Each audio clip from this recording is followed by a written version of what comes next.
But this is, welcome guys. We have a very good treat for you guys today. And so let me know when it starts, it is recording. This is how Oregon Child Development Coalition engages families remotely. Not that we have any knowledge of that. We ask you to help support by keeping your mics on mute when you're not speaking, and use your chat box to sign in with your name and region, as well as any questions that you may have. We would like everyone to know that this session is being recorded. So please turn off your camera if you don't want to be shown on camera. And now, without further ado, I would like to introduce the three speakers from OCDC, Mayra Polanco, Rachel Elliott, and Betty Marron. So welcome. Please don't forget participants to put your name and region so we can see who actually joined the session. Thank you so much. Well, good morning, everyone. And thank you, Luis, and thank you, Jonathan, for inviting us. So like Jonathan said, I'm Mayra Polanco, and I'm with Oregon Child Development. I am the Parent Engagement Assistant, and I will let Betty introduce herself. Thank you, Mayra. And I'm looking for the unmute button, but I think that I am unmute now. Thank you. Good morning, everyone. Buenos días para todos. Mi nombre es Beatriz Marrón, and my position here at OCDC, I am the Family and Health Services Supervisor. And I have been working with OCDC for 26 years. So I was very touchy about the video this morning. That was a great video. And we have also many stories like that. So welcome, everyone. And then now we'll let Rachel introduce herself. Yes, I'm so sorry I don't have my video on. My bandwidth isn't the best today. Hello, my name is Rachel Elliott. I am the Early Childhood Education Specialist Supervisor. And what that means for Oregon Child Development Coalition is I have the gift and opportunity to guide and facilitate our education, mental health, and inclusion service areas of our agency. And so I know Jonathan talked a little bit about it, about how did we engage families remotely? And I know all of us have become little experts on that part, but we wanted to share how important it was for Oregon Child Development Coalition to engage families, not only with the parents, but the whole family or the person individually. And OCDC could not do it just with parent engagement. And this is why we have Betty here and we have Rachel here. They were very big key holders to the whole process of how do we keep the whole family united and not make anyone feel left out. And with that being said, I know that we all know, little things that we had to do during this pandemic and that we are still doing because it's not over. So some of the objectives today that we wanted to learn and we want to share with you guys was how do we discuss the different virtual communication practices that we can use to support or respond to families during an emergency or pandemic. We know that a lot of the children that are attending the public school district currently, if there is one student who tests positive, maybe the whole classroom gets to go home. So what do we do in such a nobody gives us a warning that this is going to happen. And then how to create and understand the importance of staying connected to the family during this time. Betty and Rachel will talk about how to remotely engage children and families in the education activities or the education aspect. Betty will talk about how her and her team work remotely with families to secure their safety and well-being as a family. With that being said, why is it so important to connect with families during this time? One of the most important things for parent engagement was to ensure that the family feels connected and supported by our Head Start program. As a Head Start program, we were required to continue with our family communication.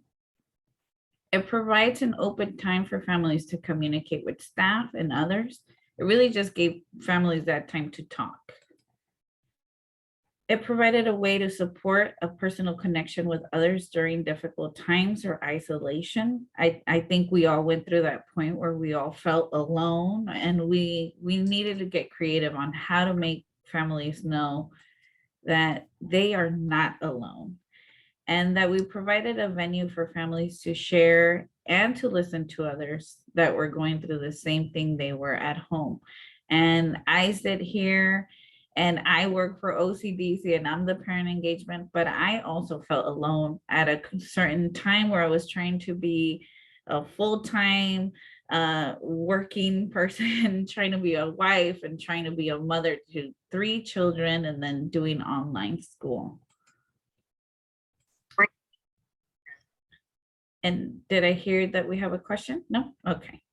And then the purpose of what are the pros and cons of just having virtual communication? It's all great. I'm happy that we found Zoom to use as like primary communication with families, to be able to see each other's faces, to be able to talk, to find a time like a chat time. But there's pros and cons. We know internet is probably one of the biggest things that kept a lot of our families from being engaged. For OCDC, we decided to use Zoom because we have that space of having translation. We didn't want to leave anyone out. So this is why OCDC chose to use Zoom as much as we did. We knew that people were getting on Zoom through their cell phones, their computers, their tablets. It was a way for us to interact with others. The same thing right now, right? We're recording so we could share later, because we know that the one time that we chose does not work for all our families. So we had to consider that not every family was going to be on a set schedule. And as we know, even when we do parent meetings, when we were all in person, we couldn't get everyone there on time. So this is the one great thing that we could do, right? Record and share later. We could share the link so they could view it later. They could share it on their social media. We could share it on our social media to make sure that it touched every single parent who we work with, and even sometimes reach those parents who don't have their children in Head Start, but it was a way of us doing outreach, right? If they saw what OCDC was doing, maybe they'd be like, hey, I want to sign up, and OCDC could guide them too. Do they meet what we say they're supposed to meet to be able to get into our program, or could we refer them out to someone? Obviously, the cons is the knowledge of level. Everybody just started using Zoom out of nowhere because it was the easiest for us to use. The public school districts use it, but when it came for parents to use, that constant, this is the icons that you're going to see, and I'm going to show you a little bit what we share at the beginning of every Zoom meeting that we have with parents, just to make sure that we have reminders, or, you know, sometimes we have grandparents who will join us. So we want to make sure that they know what the icons do. We talked about the internet capacity. Translation, not all virtual platforms have that option of having translation. And if we were going to have translation for a meeting, we know that if we said everything in English and then we said everything in Spanish, it would be double the time. The timing of it's not going to work for everyone at the time that we choose. And then just preparing for a successful participation. When you're in person, you start reading body language, but when you are over Zoom, they tell us to wait 10 seconds for a pause to hear if anybody has questions. 10 seconds doesn't seem like a long time until you are the presenter and you're waiting those 10 seconds. Does anybody have questions till now?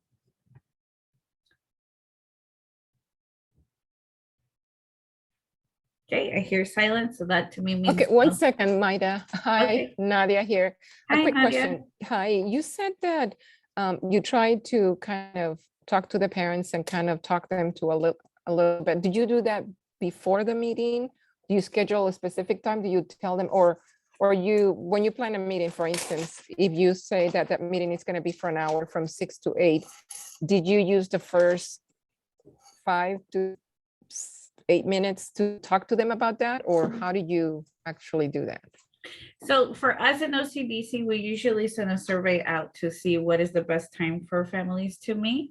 When we get everybody in the meeting, we have a 10-minute, like it's our 10-minute rule where we know we are not going to start at 6. If we said we were going to start at 6, we are really starting until 6:10.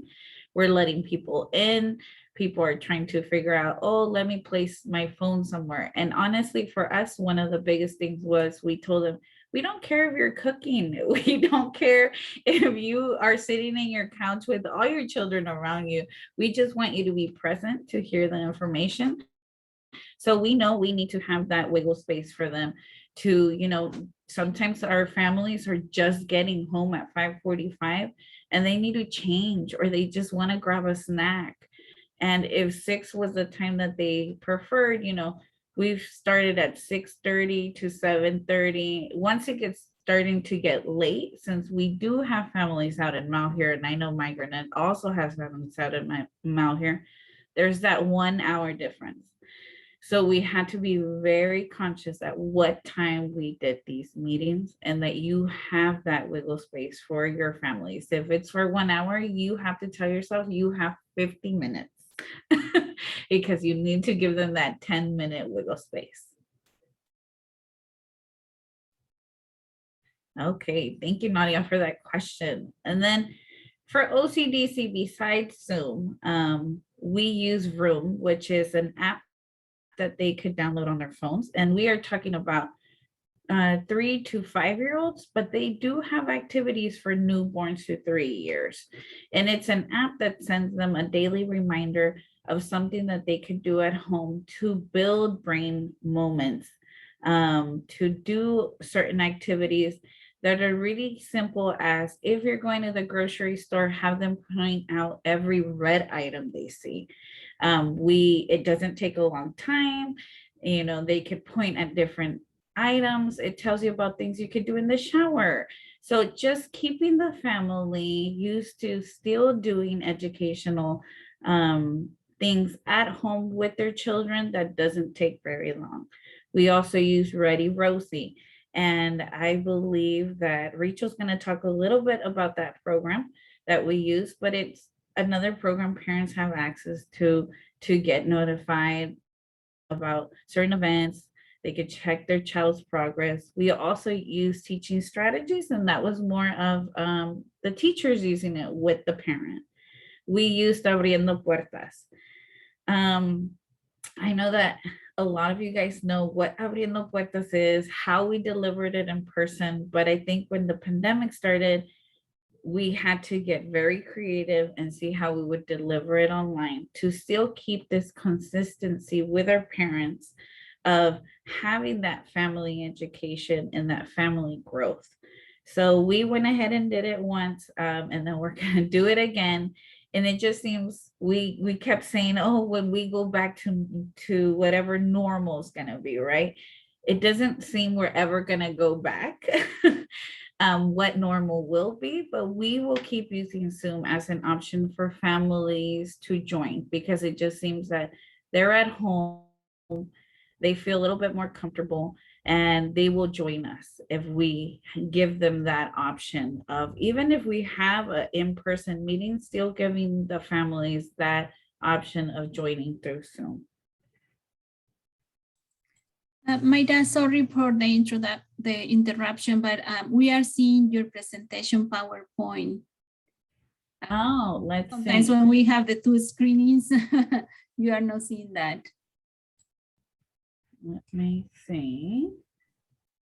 Let me stop sharing, and then I will share again.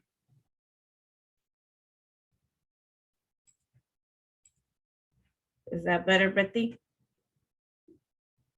Yes, thank you. Okay. Thanks. Sorry, I have 3 screens and then see, this is one of the things we need to check, right? When we have so many tabs open, what are we sharing? So when Nadia asked, what time do we start the meeting? Do we give them time? So like I said, every time we try to engage our parents, we try to make sure that they feel comfortable knowing how to use the platform that we are currently on.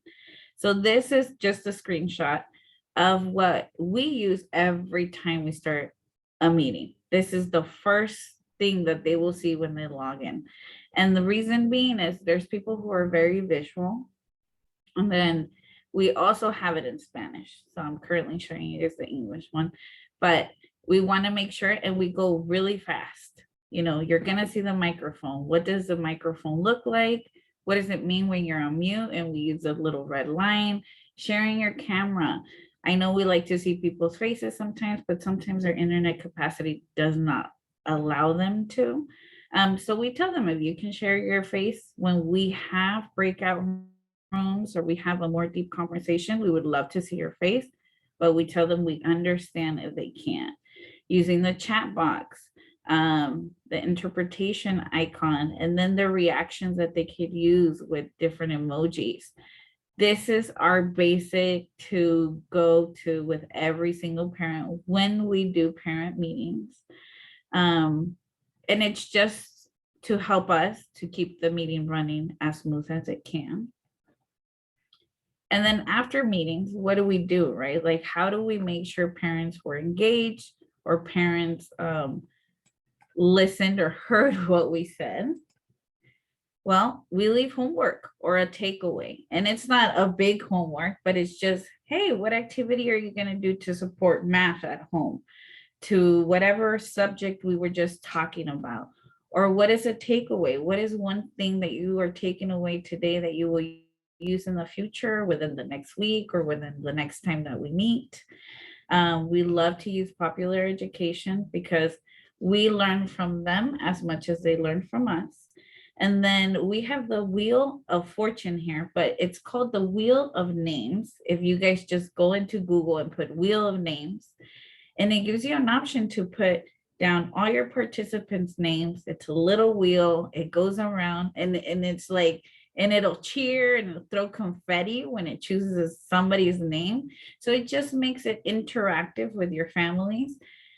A lot of them don't like it because they don't like to get chosen for to share, but this is the one way that we can also make sure that we are including everyone to make it fun.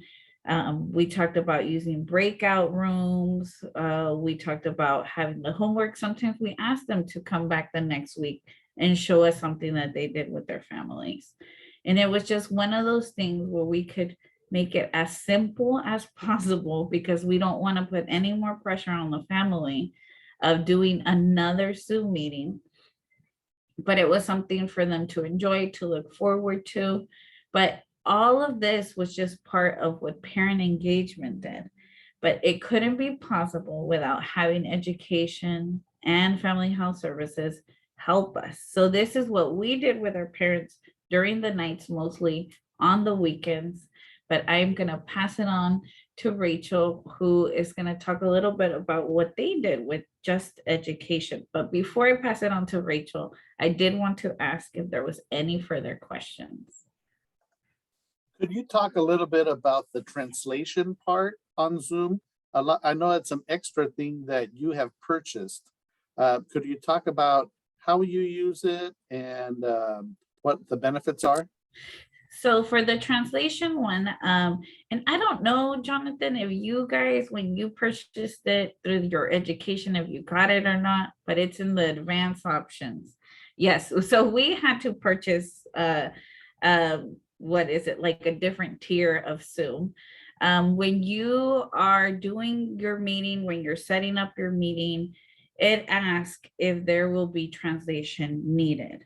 It gives you up to 3 rooms where you can have, and you select like English to Spanish, English to Samoan, and then you put who will be the translator, or in your meeting, you assign the person to be a translator. So people, when you open this, and let me go back to that icon. When we open this interpretation, so all participants will see that come up, and you push the little icon and it will tell you what language do you want, English, Spanish, Samoan, and they choose it. And what happens is they will still see the participant's screen, but they will be hearing everything in the language that they just selected. So it takes away that extra time from going to English to Spanish to Samoan, and then going, sometimes we lose our thoughts from one language to another. But this is the way that they would be listening to just Spanish. And then if they have a question and they unmute themselves, the translator would hear it, and so would the presenter. So then that gives them a cue that someone has a question. Now the translator goes into the English room, interprets, so everybody in the English room knows what was just said, and it's answered. So are your translators doing it continually? Whoever speaks Samoan, they would be translating continually. Yes, so you know when we go to conferences and we have those little headpieces and you just hear, that's exactly what you would hear. But you are seeing the presenters PowerPoint. We like to do the bilingual, you know, if we can fit it, but I know that sometimes it gets a little too wordy, but we try to figure out, oh, what language do you prefer if it's going to be a long PowerPoint? But it works out better because they're looking at the screen and they're hearing the words in their own language. So they're just following the flow.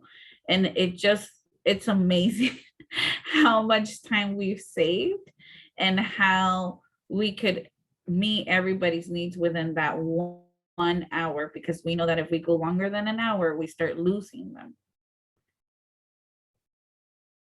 Thank you, Jonathan, for that question. So I'm going to pass it on to Rachel if there's no more questions. Thank you, Myra. Do you mind stop sharing your screen, please? Yes. Thank you very much. Well, hello, everyone. Again, I'm Rachel Elliott. I am the Early Childhood Education Supervisor Specialist here at OCDC. And are you able to see my Education Remote Service Learning?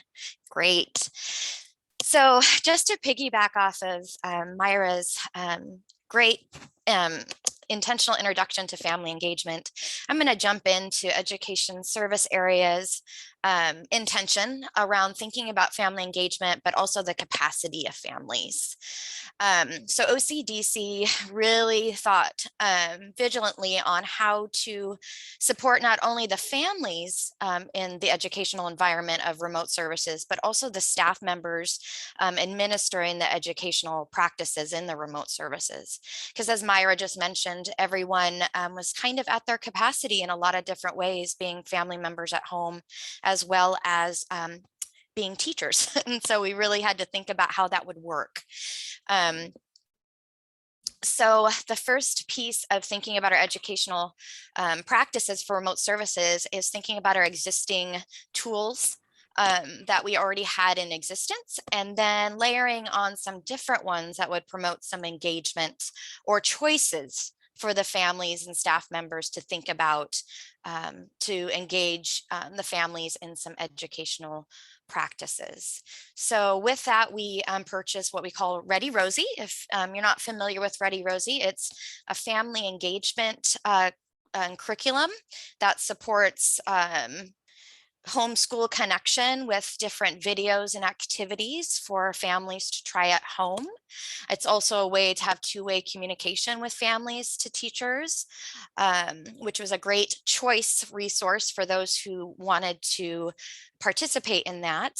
We also, and this was just a part of Head Start requirements is still to conduct developmental screenings. So we purchased the ASQ Online, which had a family piece that a digital piece that families could actually conduct and fill out the screening using the online system.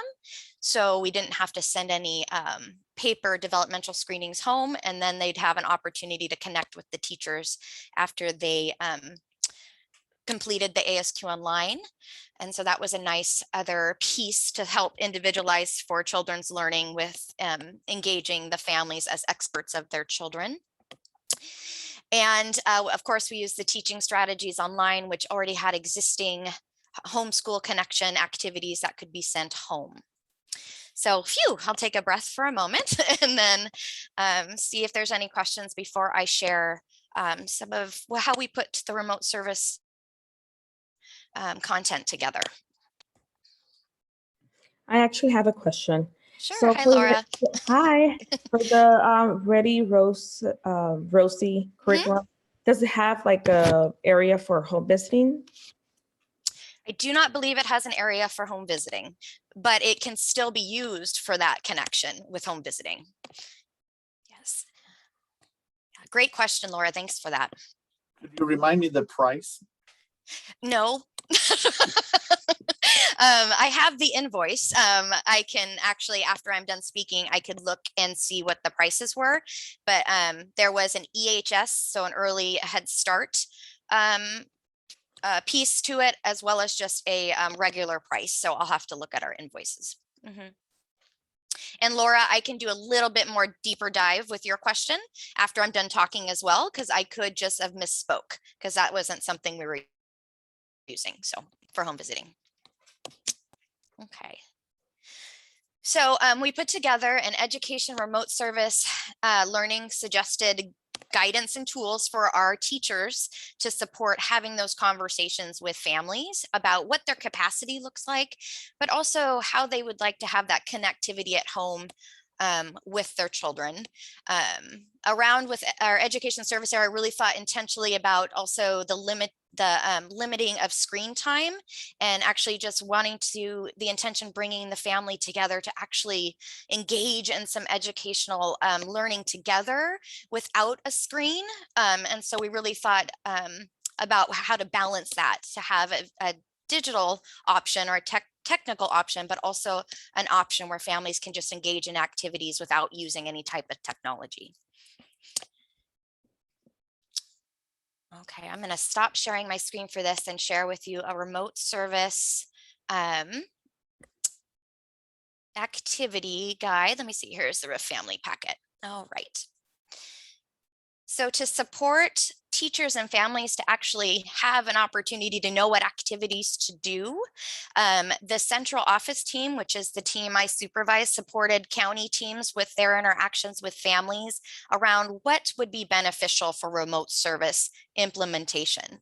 And what was told to us is to create remote lesson plans that stem 2 weeks intervals that we put together as just a tool to support our county staff and asking families if this is a type of engagement that would be helpful for them.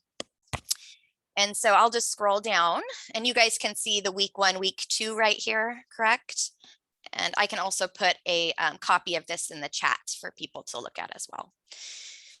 So we put together all the domains of learning along with what are existing tools and were already existing tools like teaching strategies and creative curriculum and Ready Rosie. And then we put it together in a written format. So if they didn't want to use the screen time or get on Ready Rosie or teaching strategies, that they had the lessons or the opportunities to engage in some of this learning together in this type of format. And of course it was in English and in Spanish and translated into other languages if possible, if needed for our families. And so I just wanted to share this as an example of something we sent. We also encouraged families to help us, as they're the experts of their children, to help us gather some child outcome data. And so to do that, we had a teacher guide created for teachers when they connect with the families via phone or Zoom. They could ask these questions of how the activities went. And from these questions, they were correlated with what we call an objective in our child outcome assessment system. And we were able to actually gather child outcome data from the answers the parents were able to give us as they went through these activities with their children. So for example, we have an objective forms relationships with adults and interacts with peers. And the question we'd ask having that conversation with the family is, how did the practice welcoming go? And so that was the welcoming activity that they had. And that would help us understand in an open-ended forum how the activity went and how it connected to this objective. All right. And I don't want to take up much more time because we're limited, but so that was just a quick synopsis of what we did to support some remote service educational learning, but connectivity with families, which was the primary focus of our lesson planning and educational services. We wanted families to connect, have some relationship building without stress. So we wanted to know about their capacity before implementing any of our remote services. All right, any questions? What's the acronym TSG? That would be Teaching Strategies Gold. It's our online child assessment. Yes, Gold. Okay. Yeah, yeah, and the teachers would know that. This is their teacher guide. Yes, great question. Thank you for that. All right, I'm trying to stop sharing if it lets me.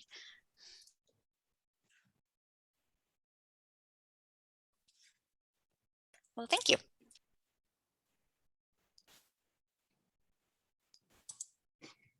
Thank you, Rachel. Now it's going to be my turn. So on this portion of the presentation, I'm going to be talking about the remote services to families. I'm going to be touching on 4 points. Let's make that. Okay. So first is the building a culture of support with the families and also with the staff, communicating with families and maintaining confidentiality while we provide the remote services, and some additional questions that we ask to the families. So this is a challenging time, and we need to recognize that it's not only for families, it's also a challenging time for the staff. And, you know, it's same as the families, staff is feeling stress and being uncertain of some things. So please consider ways to show compassion and empathy for yourself, for your team, as same as you do for the families. Okay, so can we go to the next slide, Marita? Thank you. So building a culture of support is very, very important, and we need to be ready to do that. So the first thing that we did here, not the first thing, but one of the first things that we did here is that we have an updated list of local resources available to support the families. The family advocates and the teachers, they also spend some time on researching new resources. As you know that the COVID-19 hit, then a lot of resources are available, and some of resources that we have are no longer available. So the first thing was updating the list of resources. We know that a good place to look is the 211, right? And calling the 211 or giving that number to the families is very important, that they can access the resources themselves. Some families, they can access the resources through their computer if, you know, if they have the skills to do that. But it's not the only thing. Even with the 211 resources, we put resources in a list for the families because it is more easy, you know, so for some families, it's more easy to go to the resources list than to call the 211. So again, resources available changes frequently, especially during this time. So it is very, very important to make time every week to look for any changes on the resources and to look for new resources. Some of the resources that we have available is childcare resources. As you know, now they are, like more open. Childcare and the Head Start programs are opening more. But when the pandemic hit, was like closed everything. So childcare resources were very important. Rent and utility assistance, food resources. One of the new things that we start, sharing with the families was the telehealth resources for appointments, medical appointments. Of course, health resources, safety resources. We were focusing on the safety resources, and I'm going to be talking a little bit more about that. Okay, Marita. So we coordinate services with the education team, family and health services at the education. So to provide a high quality services and to demonstrate respect for the families. So we coordinate the services. That is not the family advocate calling the family and also the teacher calling the family. So the planning was like 1 week, the family advocate will call the family. The next week, the teacher will call the family. And the teacher and the family advocate, they have the individual meetings to share information about the family and to follow up with the family from the previous week. So if the family was asking to the teacher for a resource, so for the next week that the family advocate will contact the family, follow up on those resources. If the family access the resources, if the need was met, if if the resources were available for the family, all that. So all the coordination happening before we provide the services to the families. Also, we have some guidance about how to communicate with the family. And this is just guidance because each of the family advocates and the teachers, they have their unique way of approaching the families. But this general guidance, we make it like that they need to consider certain things, the first contact with the family and also on the ongoing calls. So the first thing was explaining the reason for the call, letting them know why we are contacting the family. What is the purpose for us contacting the family every week? And who is the person who's going to be contacting the family? Because we also provide remote services for families that they have never been in the program. Like we enroll families remotely and start providing services to those families that they don't even know the family advocate or the teacher.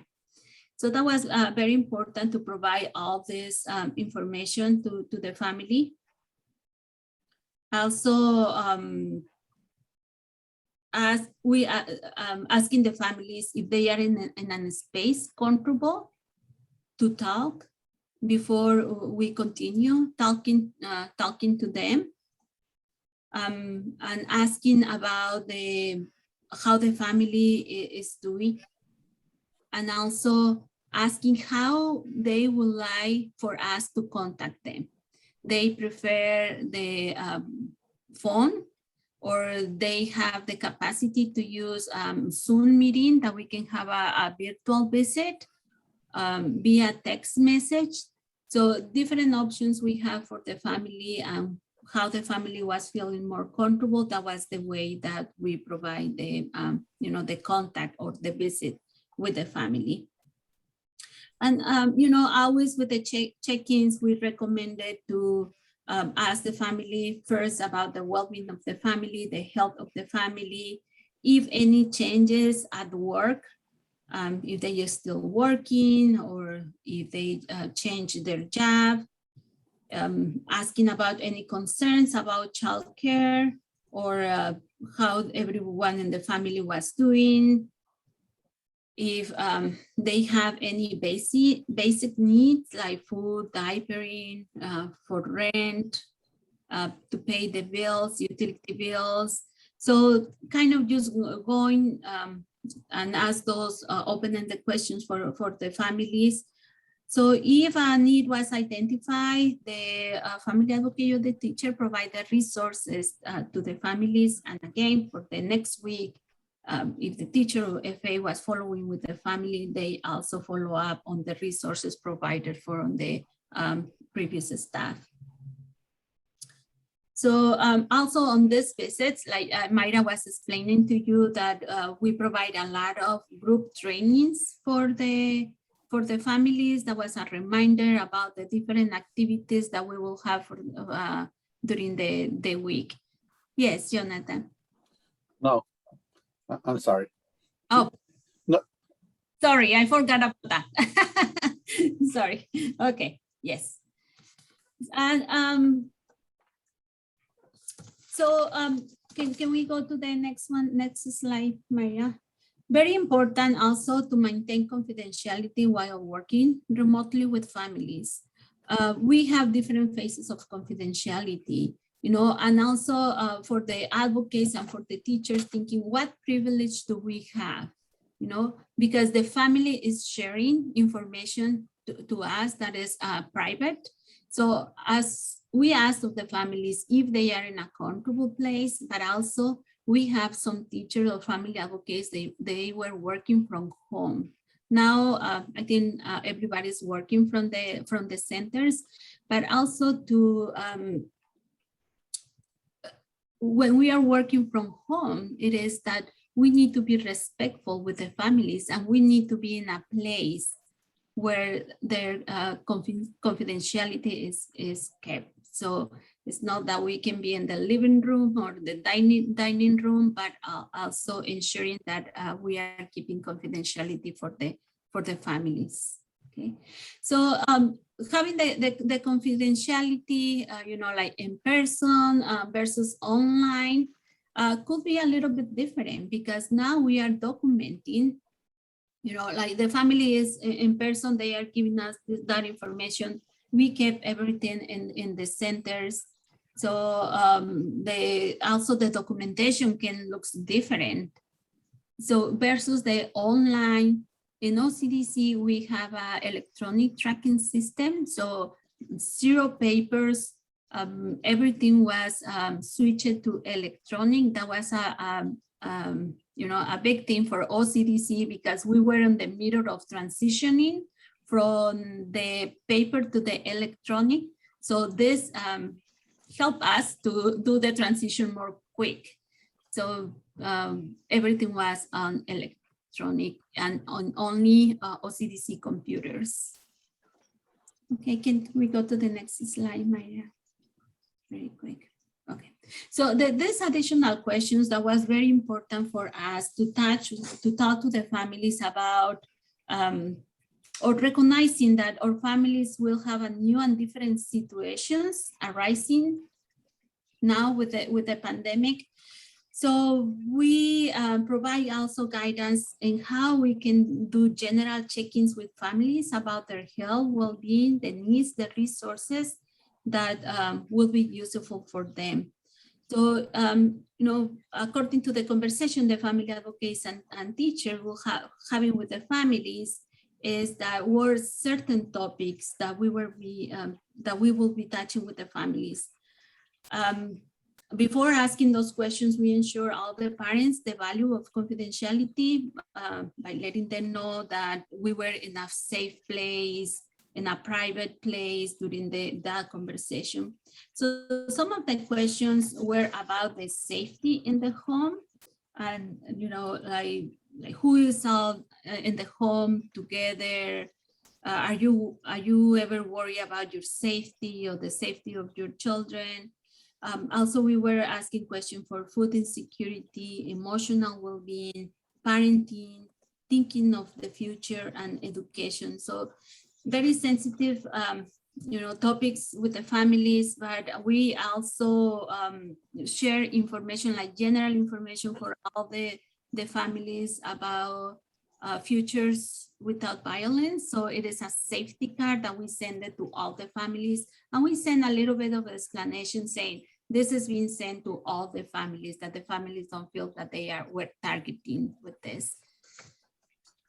So then we provide a list of resources for safety. Again, the Futures Without Violence Prevention, the child abuse.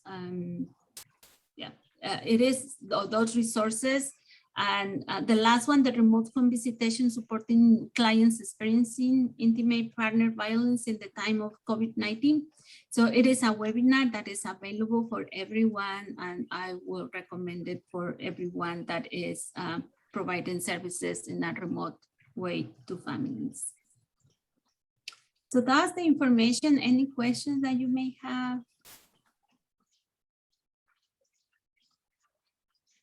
For Mayra or Rachel or for me?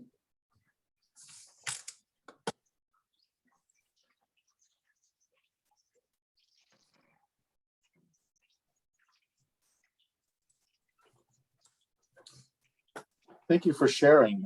That's amazing. You guys are doing a lot of things, especially remotely, which is the same concerns that we have in the migrant program. And I think we share a lot of the same families. Do you have centers that are open now in person? Yes, all the centers are open. They And all now are. we are facing a new challenge because it is open, the center, and then if it is an exposure, we need to close a classroom or close the center. So we are open, closing, open, closing. Yes. And when we close, we continue providing remote services to the families because that classroom can be in a quarantine. So we continue working with the families. Betty, I know technology has been a game changer for many families. Have you seen that families have difficulty accessing your site or getting the resources that you guys provide? We see that the difficulty on that, and also we work one-on-one with that family to, to see how we can support. And what we are seeing is like more families being more comfortable with the technology. For one of the programs, we provide Chromebooks to the families. We set up, we help them to set up an email account, the Zoom app, and to have the remote home visits and socializations with that families in the program. Yeah. When you guys close the classroom, do you guys provide packets or do you guys do like an online class? It depends. It depends on the, again, the capacity of the staff and the family. Each county is unique with that, but some universal things that happen is we do that homeschool connection. We use Ready Rosie, so we can send activities home that way. We do activity bags that have specific individualized activities for children to support their scaffolding of learning. Also, if there's projects happening in the classroom, the teachers will provide, again, an activity bag around the project that's happening so they can engage at home with their families to gather some more research or tools to bring back to school to support that project or other pieces that they're working on at school. Did that answer your question? Yeah, thank you. Luis, I want to add something to your question. Like we've seen the children be very helpful to support the parents to access the technology and for the parents to learn from their children. Excellent, thank you. There's a question in the chat that says, can one of you say more about Broom? What is the cost and what languages it comes with? No, and I can talk a little bit about Vroom. Vroom is free. It is an app that they can get on their phone. And I have these little cards that I'll probably go ahead and send to Jonathan to share with you guys, but it tells the family how to get the app. It asks them what ages the children are, what activities they want to do. So before Vroom went viral, right? They give you these little cards that you used to use, and it would come and it asks you what language you want, but it's no cost to anyone. But right here is like a peekaboo activity you could do with your child that's 0 to 1, and like every different color, like this one's 2 to 3. how to dance with your children to make sure that they're spreading out their legs correctly, how to show them how to carry a box correctly, things like that, that we don't think, oh, it's not a big deal, but it's a thing that you're doing to actually learn with your child and help them learn activities at home, or, if you go to the park. Or, 16555 Southwest 12th Street. Head northwest, Southwest Pioneer Court. Then turn I'm left, sorry, Southwest this, Blueberry I Road. cannot stop this. I see our time is gone. If you have further questions, you can send me an email and I'll forward it to OCDC. But let's give a round of applause for OCDC and for all the help that they did today. And thank you for your great presentation. We're going to take a lot of ideas. Betty or Myra, could you please send us your materials, your PowerPoint presentation, so we can share it with the rest of the participants? Thank you so much. yes, of course. Thank you. You guys have a wonderful day and enjoy the rest of your conference today. Thank you all. Thank you, everyone. All right, thank you so much, everyone. At this point, I'm gonna end this session. So that just to give you time to actually go to join the next session, so that also for you to take a little bit of a break. All right, thank you and see you in the next session. Bye.